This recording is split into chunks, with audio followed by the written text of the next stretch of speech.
14 তারিখ রাত্রে 1:10-এর সময় আমি ঘাটালে ঘুড়ি মোড়ে উঠেছিলাম। উচালন থেকে এবং শাসপুর থেকে, বাঁকুড়া জেলার দুটো জায়গা থেকে ভলভো গাড়ি এসে শুরু করেছিল। তাতে উচালনে আমার ছোটো বোন এবং ভগ্নিপতি ছিল। যেহেতু যারা ক্ষীরপাই ঘাটাল হয়ে গাড়িটা দীঘাতে যাচ্ছে, আমি লোভটা সংবরণ করতে পারলাম না। আর আমাকে অনেকেই প্রশ্ন করেছিল, তোমাদের দিদির মন্দির উদ্বোধন করলো, তোমরা এখনও যে পৌঁছালে না, তুমি গেলে না এখনও? তো এটা মনে মনে আমার খুব কষ্ট হতো। ঈশ্বর মানে ভগবান জগন্নাথ আমাকে টানলেন। আমি 1:10-এর সময় গত 14 তারিখ বাসস্ট্যান্ডে বাসে উঠেছিলাম এবং 15-16 পরিক্রমা করলাম সৈকত শহরে। সৈকত শহর মানে দীঘার সৈকত সমুদ্র খুব ভালো লাগলো। তার সাথে সাথে যেটা আরও ভালো লাগলো সেটা হলো জগন্নাথ ধাম, জগন্নাথ সুভদ্রা বলরামকে দর্শন করলাম এবং পুজো দিলাম। খুব ভালো লাগলো। আমরা সেই বহু প্রতীক্ষিত জগন্নাথ ধামের ভিতরে প্রবেশ করলাম। রুবি মাঝে মাঝে ব্যাখ্যা করে দিচ্ছে। এটা চানকুণ্ডু, শামকুণ্ডু, এইদিকে শামকুণ্ডু রুবি বলছে, এদিকে হচ্ছে রাধাকুণ্ডু। জলে নামিবেন না লেখা আছে উল্টো দিকে। খুব পরিষ্কার জল, গাছ লতা পাতা দেওয়া আছে। এদিকে একটি রাধাকুণ্ডু, ঠিক পুরীর আদলে তৈরি হয়েছে, পুরী রাজাদের আমলের আর এ মমতা বন্দ্যোপাধ্যায়ের আমলের। একটু কিছু ছোট থাকবে কিন্তু ছোট নয়, সবই বড়। এই যে সামনে মন্দিরে ঢোকার মুখে মূল চূড়া, গোপালও নিজের মনে ছবি তুলছে। গোপালেরও নিশ্চয় ভালো। গোপাল, কেমন লাগছে তোমার? কেমন লাগছে? তুই পুরী গেছিলে, তোমার কেমন লাগছে? ভালো। দেবাশিস কেমন লাগছে? টুকাই কোথায় গেল? টুকাই কোথায়? টুকাইকে দেখতে পাওয়া যাচ্ছে না। ও আবেগে আন্দোলিত হয়ে বিভিন্ন জায়গায় ছোটাছুটি করছে। বলা খুব ভালো লেগেছে, স্বাভাবিক, সবাই ভালো লেগেছে। গোপাল আবার দিয়ে আরও বিভিন্ন জনকে বলবে যারা সবাই আসবে, এখানে আসতে হবে, এই মন্দির দর্শন করতে হবে, তারপরে মমতা ব্যানার্জির সমালোচনা আপনারা করবেন। কিন্তু আসতে হবে, মন্দির দেখতে হবে, সুস্থ পরিবেশ, স্বাভাবিক পরিবেশ। আপনি পুরীতে না যেতে পারে, পুরীতে যেতে গেলে অনেক আর্থিক খরচ আছে, সেই খরচটা বহন করতে পারবেন না গরিব মানুষ আপনারা। আমরা এখানে পশ্চিমবঙ্গের মানুষ এখনও অর্থনৈতিক দিক দিয়ে সুদৃঢ় নই। তো এখানে কত মানুষ করে খাচ্ছে, কেউ টিক দিচ্ছে, কেউ মালা বিক্রি করছে, কেউ ডালা বিক্রি করছে, ইত্যাদি ইত্যাদি। এতে আসুন, সবাই আসুন, কেউ বিরুদ্ধাচরণ করবেন না। মন্দির সকলের জন্য, সকলের জন্য মন্দির, সর্বধর্ম সমন্বয়ের মন্দির। সেই আগের যুগে অবতার বলে গেছেন রামকৃষ্ণদেব, সর্বধর্ম সমন্বয়। আসুন সবাই, কোনো বিরুদ্ধাচরণ করবেন না। ঠাকুর মন্দিরে বিরুদ্ধাচরণ করা ঠিক নয়। বিরোধী দলের কথাবার্তা শুনবেন না। আসুন, দেখুন, উপভোগ করুন, তারপরে মন্তব্য করুন। নমস্কার। এখন আপাতত মন্দিরের ভিতরে এবার প্রবেশ করব। আচ্ছা, আমরা এখানে জগন্নাথ ধামে পৌঁছে গেছি। মূল ফটকে আমরা এসে গেছি। বড় দণ্ড এখানে এটি করা আছে, প্রতিদিকে চালার মতোই সব আছে। জগন্নাথ ধাম ডালা আর্কেড। আপনারা যারা পুজো দিতে চাইবেন, সেটা সকাল হোক সন্ধ্যায় হোক, তখন আপনারা জগন্নাথ ধাম ডালা আর্কেডে সোজা যাবেন, ডালা নেবেন, দিয়ে মন্দিরের মূল কক্ষে প্রবেশ করবেন। এখানে যদি বলেন আমি ভোগ দেবো, খিচুড়ি ভোগ অন্যান্য ভিতরে পাওয়া যায়, যেগুলো আমি ভলেন্টিয়ার্সদের কাছে জানলাম। ওইখানে সম্ভবত অতিথি নিবাস, বাইরের পথ এইদিকে, খুব মনোরম পরিবেশ। আপনারা সপরিবারে আসতে পারেন, বাচ্চা ছেলে মেয়েদের নিয়ে খুব ঘুরতে পারবে, ছুটতে পারবে। বহু মানুষ বিভিন্নভাবে এখানে ঘোরাঘুরি করছে। পরিষ্কার পরিচ্ছন্ন জায়গা, ঝাঁট দেওয়া হচ্ছে সব সময়। ভলেন্টিয়ার্সরা ঘুরছে কোনো রকম অসুবিধার মধ্যে। হরে কৃষ্ণ। বসে আছেন, উনি হয়তো হাঁটতে পারছেন না। বসে থাকা চলবে না, ওরা হুইসেল বাজাচ্ছে। আস্তে আস্তে আমরা মূল মন্দির কক্ষে প্রবেশ করছি। ভিতরে ক্যামেরা বন্ধ করতে হবে, যার জন্য এখন আপাতত ক্যামেরা বন্ধ। আমার এই ভিডিওটি ভালো লাগে তাহলে সাবস্ক্রাইব করবেন, লাইক করবেন এবং বেল আইকন প্রেস করবেন। আপনারা মনে হবে যেন আপনারা পুরী জগন্নাথ মন্দিরে উপস্থিত আছেন। এটা সিংহ দুয়ার, দুদিকে দুটি সিংহ আছে।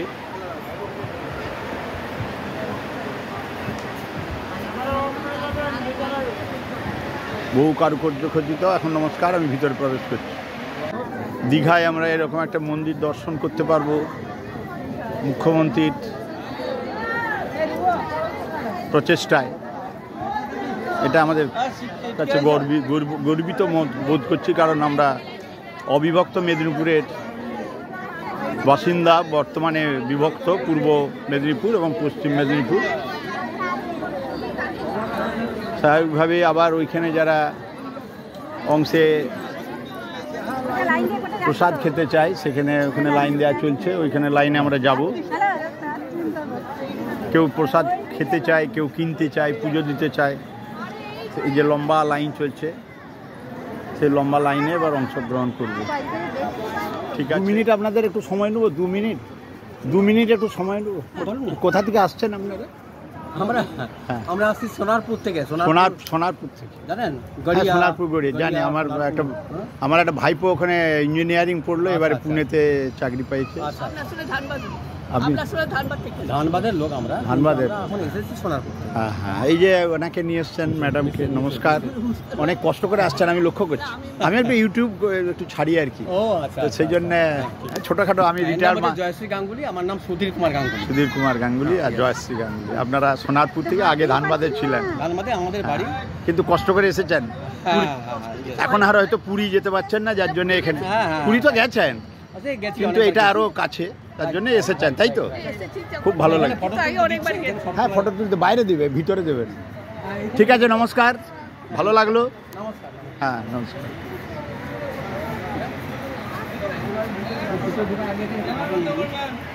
মূল মন্দিরে জগন্নাথ, সুভদ্রা, বলরামকে দর্শন করার পর আমরা এখানে একটা লাইন দিয়েছিলাম। লাইন দিয়ে এই দুয়ারে এখানে দিয়ে বেরিয়েছি এবং এখানে খিচুড়ি প্রসাদ 100 টাকার প্রসাদ কিনলাম। এমনি বিনা পয়সায় কিছু প্রসাদ দিচ্ছে। শুনেছিলাম ধ্বজা উঠে রাত্রি 8টায়, তা নয়, এটা 4:30-র সময় প্রতিদিন উঠে। এই যে পথ করে উঠছে, এটা আজকে হয়ে গেছে। অতএব আজকে আর আমাদের দেখার সৌভাগ্য হলো না। আগামীকাল হয়তো এই সময়ে নাও আসতে পারি, তো পরে আবার আসা যাবে কোনো একটা সময়। আমার যখন মেয়ে জামাইরা নাতি আসবে, সেই সময় ঠিক 4:30-র সময় এখানে এসে বসে থাকলেই আমরা ধ্বজা দেখতে পাবো। এখানে এরা ক্লান্ত হয়ে বসে আছে, দীর্ঘ পথ অতিক্রম করে। ঠাকুরের প্রসাদ তৈরি হচ্ছে, মহিলা পুরুষ রন্ধনশালায় রয়েছে।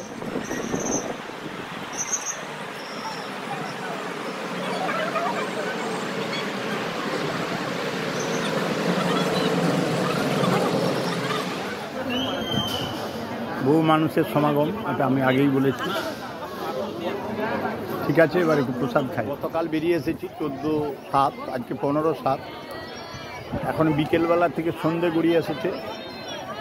এবার কারুকার্য খচিত আলোর রোশনায় আমরা দেখতে পাবো, তার জন্য অপেক্ষা করছি। আস্তে আস্তে গোটা মন্দিরটায় আলো জ্বলে উঠবে। পরপর উঠছে। হুইল চেয়ারে যদি কেউ আসে, এই যে উনি তুলছেন, স্বামী তার স্ত্রীকে তুলছেন, সঠিক কাজ করছেন। এইভাবে আস্তে আস্তে হুইল চেয়ারে তোলা যায়, পুরোপুরি চলে যাবে। ঘুরিয়ে স্বামী অত্যন্ত কষ্ট করছেন। তার সহধর্মিণীকে, অসুস্থ সহধর্মিণীকে নিয়ে উনি উঠছেন। যেমন আমাদের বড়দি যদি আসতে চায়, ভাগ্নি মানে শম্পা, সে নিয়েই আসতে পারে, হুইল চেয়ারটা নিয়ে আসতে হবে। এই হলো ব্যাপার। তো জেনে নেবো একটু পরে যে হুইল চেয়ার এখানে ভাড়া পাওয়া যায় কিনা। আচ্ছা, একটু জেনে নিই হুইল চেয়ার ভাড়া পাওয়া যায় কিনা। Free of cost under IOCL, PHBPL, CSR। Wheel chair কি বাড়ি থেকে আনতে হবে না এখানে পাওয়া যায়? এখানে কোথায় পাওয়া যাবে? গেটের মুখে বলতে হবে। যেখানটায় জুতো খুলে রেখে লম্বা লাইন, সেই জায়গায় ট্রাফিক পুলিশকে দ্রুত বলে দিলেই হুইল চেয়ার দেবে। ও হুইল চেয়ার নিয়ে আসার দরকার নেই, ওইখানে গেটের মুখে ট্রাফিক পুলিশ যারা আছে তাদেরকে যদি বলে দেওয়া যায় যে আমার হুইল চেয়ার প্রয়োজন, তারা প্রয়োজন মনে করে তারা হুইল চেয়ার দেবে ফ্রি অফ কস্ট। এখানে একটি সংস্থা হুইল চেয়ার দিয়েছে এবং হুইল চেয়ারে করে মানুষ যাতে দর্শন করতে পারে চেপে, সেজন্য বলেছে বাড়ি থেকে নিয়ে আসার দরকার নেই। এবং এক একটি দুয়ার আছে, পরপর মন্দিরে আলো জ্বলে উঠল কিছুক্ষণের মধ্যেই গোটা মন্দির প্রাঙ্গণ ঠিক একইভাবে আস্তে আস্তে আস্তে আস্তে আস্তে ক্রস করে করে করে করে করে করে করে যে মন্দিরের চূড়ায় ধ্বজা বেঁধেছে, আমরা সেই সময় সৌভাগ্য আমরা পাইনি। ঠিক যেন পুরীর জগন্নাথ ধামে আমরা বসে আছি। এবার আমরা গন্তব্যস্থল মানে হোটেলে ফিরব, তার আগে সম্ভবত দেবাশিস বলছিল একটু বিশ্ববাংলা গেট অর্থাৎ ওখানে মন্দারমণি, ওইখানে একটু যাওয়ার জন্য টোটো আছে ব্যবস্থা, 20 টাকা করে নেয়, আমরা ওখানে যাব। আর আগামীকাল সকালে এসে আমি আমার পরিবারের সদস্য অর্থাৎ 2 মেয়ে, জামাই, নাতি, এদের ভালো থাকার শান্তি কামনায় ওদের পুজো দেবো এবং সকলের জন্য পুজো দেবো। আমাদের এক মাস্টারমশাই দুরারোগ্য ক্যান্সারে আক্রান্ত, আমার ছাত্র, বর্তমানে ভেলোরে চিকিৎসাধীন, তারও কথা মন্দিরে এখানে জানাচ্ছি বা জানাবো যে সুস্থ হয়ে যেন আমাদের কাছে ফিরে আসে, আবার স্বমহিমায় স্কুলে ছাত্রদের পড়াশোনা করাতে পারে, এই কামনা করি। সবাই ভালো থাকুন, সুস্থ থাকুন, আপনারা আসুন, খুব বেশি দূর নয়, কাছাকাছি জায়গা,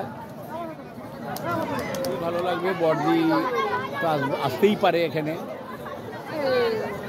এসেছি সেখানে 2টো বাস এসেছে, তো রান্নাবান্না নিজেরাই রান্নারা করার জন্য লোক এসেছে, অতএব ওখানে সাধারণ মানুষরা এসে উপস্থিত হবে না, কারণ ওখানে খাবার দাবার পাবেন না, অন্য হোটেলে আসবে এবং সেই ঠিকানা আমরা পাঠিয়ে দেবো। জয় জগন্নাথ করলো, এটাই আমি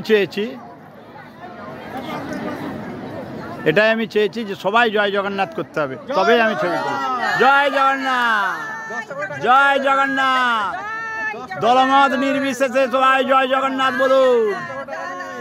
জয় জগন্নাথ, জয় জগন্নাথ।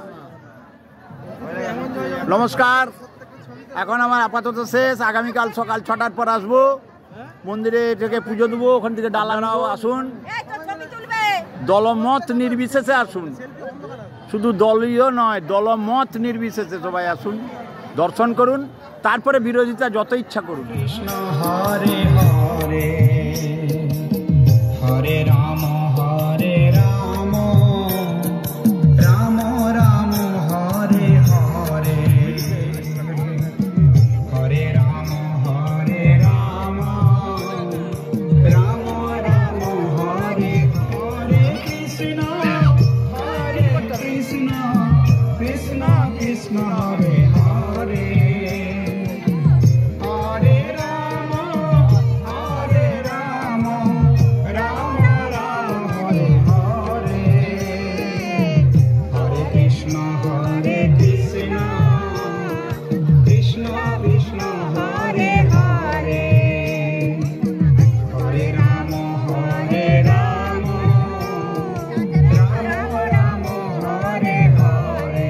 আমরা এখন মন্দারমণিতে এসে পৌঁছেছি সি বিচের সৌন্দর্য উপভোগ করার জন্যে।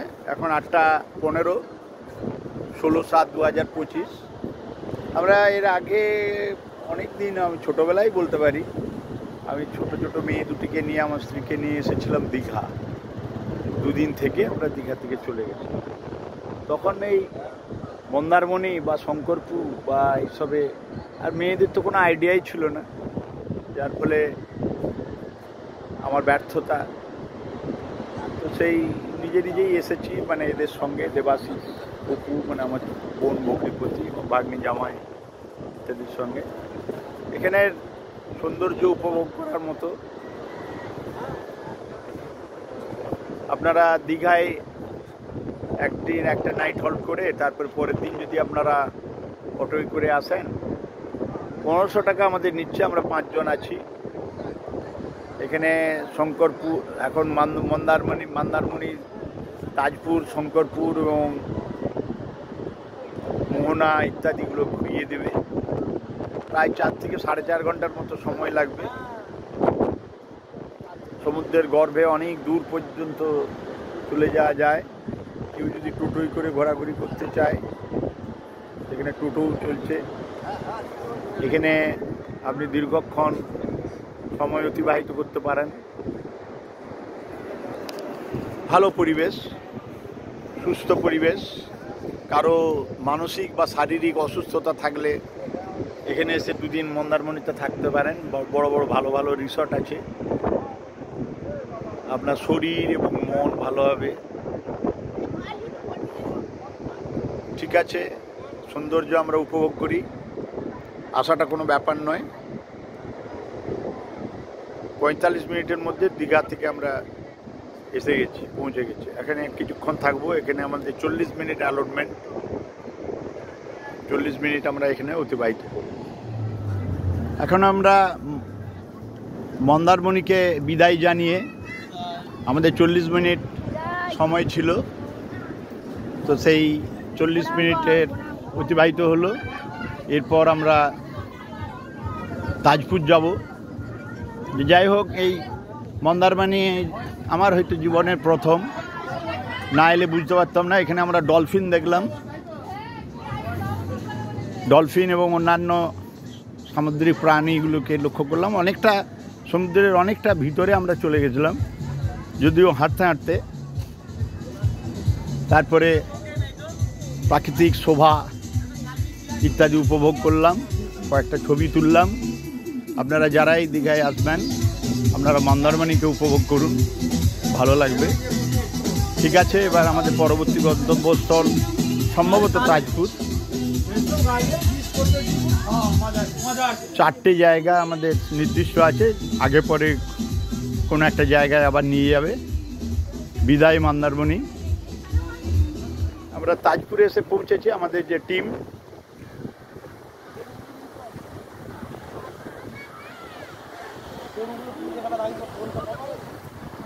খুব কাছ থেকে সমুদ্র দেখা যাচ্ছে, কিন্তু সমুদ্রের কাছে যাবে না, পাথর বেষ্টিত। কয়েকজন নেমেছে, দেখা যাচ্ছে। এর উত্তাল রূপ, এটা আলাদা আনন্দ। খুব ফাঁকা জায়গা, ভালো লাগবে। আপনার কয়েক ঘন্টার জন্য এখানে উপভোগ করতে পারেন। মন্দারমণি থেকে আমরা 9:05 বেরিয়েছিলাম। আমরা 9:10 এসে পৌঁছে গেলাম তাজপুরে। এখানেও রিসর্ট আছে, সেখানে থাকা যায় সময় উপভোগ করার জন্যে। ঠিক আছে, আমরা এখন এই সৌন্দর্য উপভোগ করি। আপনারা আসুন। শঙ্করপুর এসে পৌঁছেছি, খুবই ভালো লাগছে। এর আবার আলাদা পরিবেশ। সমুদ্রের ধারে একটা বিরাট ওয়াল দেয়া আছে এবং সেখানে চেয়ার টেবিল রাখা আছে। আপনি গাড়োয়ালেও বসতে পারেন বা স্টেপ ভেঙে সমুদ্রের কাছাকাছি যেতে পারেন। আমরা যে মন্দারমণি বা তাজপুর দেখে এলাম, এখানের দৃশ্যটা, সিনারিটা অন্য রকমের। খুব কাছাকাছি যাওয়া যাচ্ছে। এখানে ওই ছোটোখাটো পাথরগুলো নেই, ছোটোখাটো পাথরগুলো নেই। এখানে ছোটোখাটো পাথরগুলো নেই। মমতা বন্দ্যোপাধ্যায় কয়েক বছর আগে শঙ্করপুরের উন্নয়ন ডেভেলপমেন্টে, অর্থাৎ এখানে দীঘা শঙ্করপুর উন্নয়ন পর্ষদ ডেভেলপমেন্ট একটা পর্ষদ করেছে, সেটা উন্নতি করেছে, ভালো কাজ করেছে। মানুষ একবারে খুব ভালোভাবে উপভোগ করেছে, ভালো লাগলো। আমরা এখানে কিছুক্ষণ সমুদ্রের ধারে কাটাবো। আমরা মন্দারমণি তাজপুর হয়ে শঙ্করপুর এসেছি। এখান থেকে একটা কালী মন্দিরে যাব, মোহনা যাব, তারপরে আমরা দীঘার আমাদের উদ্দেশ্যে পৌঁছাবো। আমার ইচ্ছা আছে যদি 1টার মধ্যে পৌঁছাতে পারি তাহলে আমি জগন্নাথের সেবা দেব। সেভাবেই আমি বেরিয়ে এসেছি।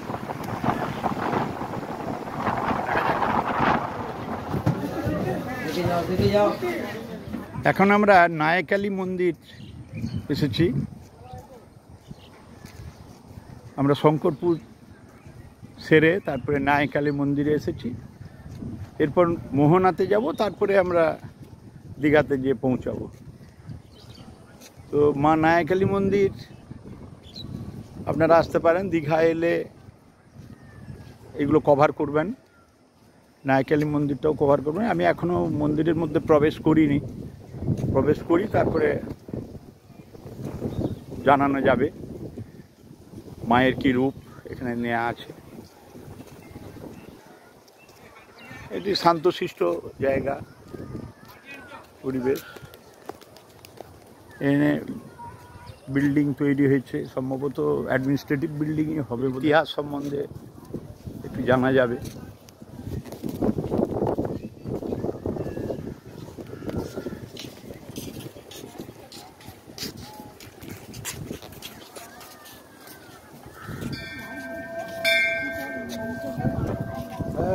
পূর্ব মুকুন্দপুর নায়কালী মাতা সেবাশ্রয় মন্দির চত্বরে জুতো পরে প্রবেশ নিষেধ।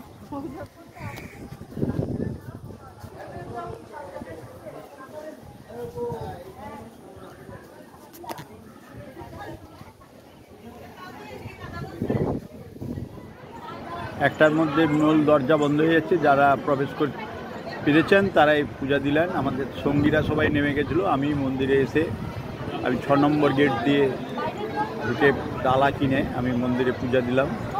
জগন্নাথ ধাম, জগন্নাথ সুভদ্রা বলরামকে দেখে জীবন সার্থক হলো। আবার আগামী দিনে যেন আসতে পারি। আমি এই মন্দিরের চত্বরেই বসে আছি, একটু প্রসাদ খেলাম। এরপর বাসার উদ্দেশ্যে রওনা দেবো। আজকে সন্ধ্যেবেলা বাস ছাড়বে। যাই হোক, অনেক দিন উদ্বোধন হয়ে গেছে মন্দিরের। এই মন্দিরের উদ্বোধন করেছেন মমতা বন্দ্যোপাধ্যায়, বর্তমান মুখ্যমন্ত্রী। তার চিন্তাভাবনায় সৈকত শহরে এসে সমুদ্রের শোভা যেমন বিচরণ করবে, ঘুরবে, দেখবে, সেরকম জগন্নাথ মন্দিরেও আসবে, পূজা দেবে, স্থাপত্য সৌন্দর্য উপভোগ করবে। বহু মানুষ আসছেন, আপনারাও আসুন। জয় জগন্নাথ, জয় জগন্নাথ।